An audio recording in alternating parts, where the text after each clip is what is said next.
ಸಂತೋಷದ ಸುದ್ದಿ ಇವತ್ತು ದಿನ ಇನ್ನೊಂದು ಅಪತ್ರಗಳ ಜೊತೆ ಇನ್ನೊಂದು ಸಂತೋಷ ಸುದ್ದಿ ಅಂದರೆ ಪುರಸಭೆಯಿಂದ ನಗರಸಭೆ ಆದವರಿಗೆ ಅದಕ್ಕಿಂತ ಹೆಚ್ಚಿನ ಸಂತೋಷ ಖುಷಿಯನ್ನು ತಂದಿದೆ. ಮಾಂತೇಶ್ ಕಾಜಲ್ಗಿಯವರು ತಂದೆ ಕಾಲದಿಂದನೂ ಒಳ್ಳೆ ಕೆಲಸನ ಮಾಡಿ ಎಲ್ಲ ಕೆಲಸ ಮಾಡಿಲ್ಲ ಅಂದರೆ 5 ಬಾರಿ MLA ಆಗೋಕ್ಕೆ ಸಾಧ್ಯ ಆಗಲ್ಲ. 5 ಬಾರಿ MLA ಮಾಡಿದ್ದಾರೆ ಅಂದರೆ ಅವ್ರು ಇನ್ನೂ ಒಳ್ಳೆ ಕೆಲಸ ಮಾಡಿದಕ್ಕೇ 5 ಬಾರಿ MLA ಆಗಿದ್ದಾರಂತ ನಾನು ಭಾವಿಸ್ತೀನಿ. ಎಲ್ಲ ಒಂದು ಕಡೆ ನನಗೆ ಲೀಡ್ ಬಗ್ಗೆ ನಾನು ಕೇಳಿದೆ, ಎಷ್ಟಣ್ಣ ಲೀಡ್ ನಿಂದು ಅಂತ. ಇಲ್ಲ ನಾ ಈ ಬಾರಿ 2900 ಲೀಡ್ ಆಯ್ತಂತ.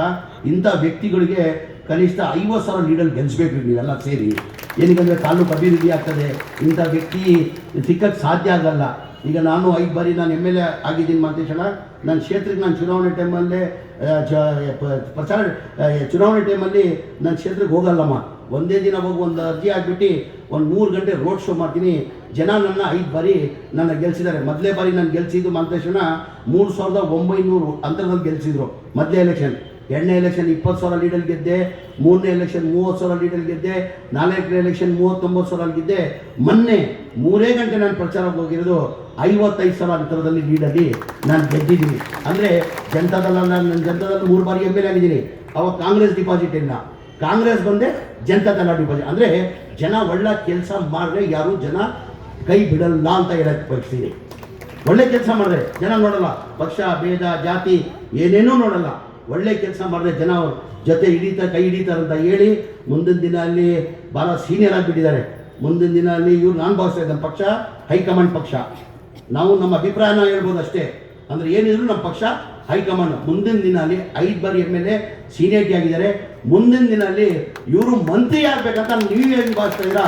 ನಾನು ಭಾವಿಸಿ ಒಳ್ಳೆ ಕಾರ್ಯಕ್ರಮನ ಹಮ್ಮಿಕೊಂಡಿದ್ದಾರೆ. ಸ್ಲಮ್ ಬೋರ್ಡಲ್ಲಿ ನೋಡೋಣ.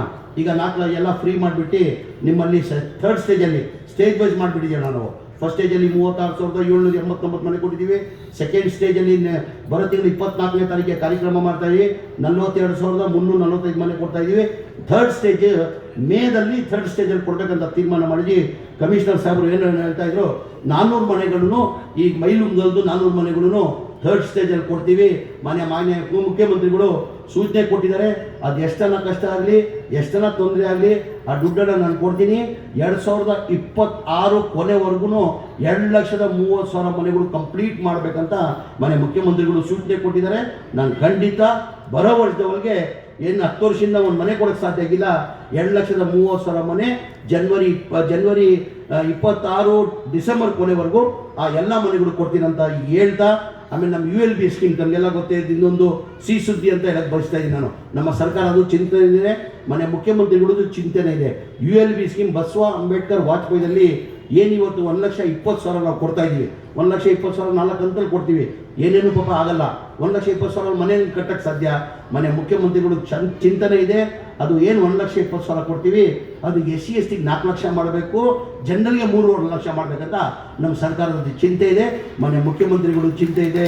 ಇವತ್ತು ಮಾಂತೇಶ್ ಕೋಜಲ್ಗಿ ಅವರು ತುಂಬ ಒಳ್ಳೆಯ ಕಾರ್ಯಕ್ರಮನ ಹಮ್ಮಿಕೊಂಡಿದ್ದೀರಾ. ತುಂಬ ಖುಷಿ ಸಂತೋಷನಾಯಿತು. ನಿಮ್ಮ ಜೊತೆ ನಾವು ಇದ್ದೀವಿ. ನಿಮ್ಮ ತಾಲೂಕು ಯಾವತ್ತೂ ನೀವು ಪರ್ಸನಲ್ ಕೆಲಸ ಎಂದೂ ನಮ್ಮ ಬಂದು ಕೇಳಿಲ್ಲ.